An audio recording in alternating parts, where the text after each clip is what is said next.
Hello friends, அஸ்ஸலாமு அலைக்கும். Welcome to taste of Muthupet. இன்றைக்கி நம்ம ஷீர் குர்மா எப்படி செய்யலாம் அப்படிங்கிறதான் பார்க்க போகிறோம். வாங்க வீடியோக்குள்ளே போகலாம். ஃபர்ஸ்ட் ஒரு சாஸ்பேனில் 1 லிட்டர் அளவு ஃபுல் க்ரீம் மில்க் எடுத்து நல்லா காய்ச்சி வச்சுக்கோங்க. பால் பொங்கி வந்ததுக்கு அப்புறம் அதை தனியாக எடுத்து வச்சுக்கலாம். இப்போ ஒரு மிக்ஸி ஜாரில் 15 பாதாம், 10 முந்திரி, கொஞ்சோண்டு தண்ணி விட்டு நல்ல ஃபைன் பேஸ்ட்டாக அரைச்சி எடுத்துக்கலாம்.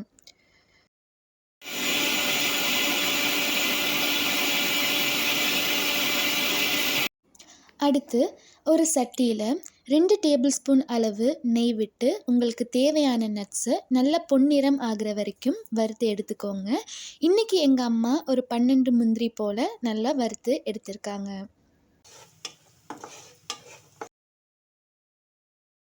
இப்போது அதே சட்டியில் பாக்கி இருக்கிற நெய்யில் ஒரு 120 கிராம் போல் பொடி சேமியா போட்டு அதையும் நல்ல பொன்னிறம் ஆகிற வரைக்கும் நல்லா வறுத்து எடுத்துக்கோங்க. வறுத்து எடுத்த சேமியாவை இப்போது வேறு ஒரு பாத்திரத்தில் மாற்றி வச்சுக்கோங்க.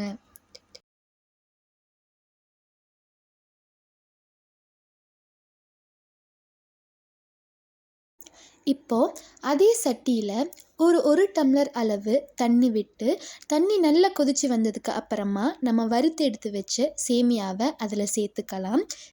சேமியாவை அந்த தண்ணியில் நல்லா வேக வச்சுக்கோங்க. சேமியா நல்லா வெந்து வந்ததுக்கு அப்புறம் நம்ம காய்ச்சி வச்சுருக்க பாலை அதில் ஊற்றி நல்லா மிக்ஸ் பண்ணி ஒரு கொதி விடுங்க. கொதி வந்ததுக்கு அப்புறம் நம்ம அரைச்சி வச்சுருந்த பாதாம் முந்திரி பேஸ்ட்டை சேர்த்துக்கலாம். அடுத்து ஒரு 3/4 டின் அளவு மில்க் மேட் சேர்த்து அதையும் நல்லா மிக்ஸ் பண்ணி விட்டுக்கலாம். மில்க் மேட் எதுக்கு யூஸ் பண்ணுறோன்னா அப்போ தான் நம்மளோட ரெசிபி நல்லா ரிச் அண்ட் டேஸ்டியாக வரும். பிராண்டுக்கு ஏற்ற மாதிரி இனிப்பு அளவு மாறுபடும். எங்களுக்கு இன்றைக்கி இனிப்பு பத்தாததுனால கொஞ்சோண்டு சுகர் ஆட் பண்ணியிருக்கோம். உங்களுக்கு தேவைன்னா நீங்களும் சுகர் ஆட் பண்ணிக்கோங்க.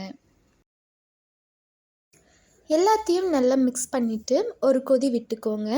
ஒரு கொதி வந்ததுக்கு அப்புறம் ஃபைனலாக நம்ம வறுத்து வச்சுருந்த நட்ஸ் எல்லாத்தையும் சேர்த்து அதையும் நல்லா மிக்ஸ் பண்ணி இப்போது நம்ம இறக்கி வச்சிடலாம்.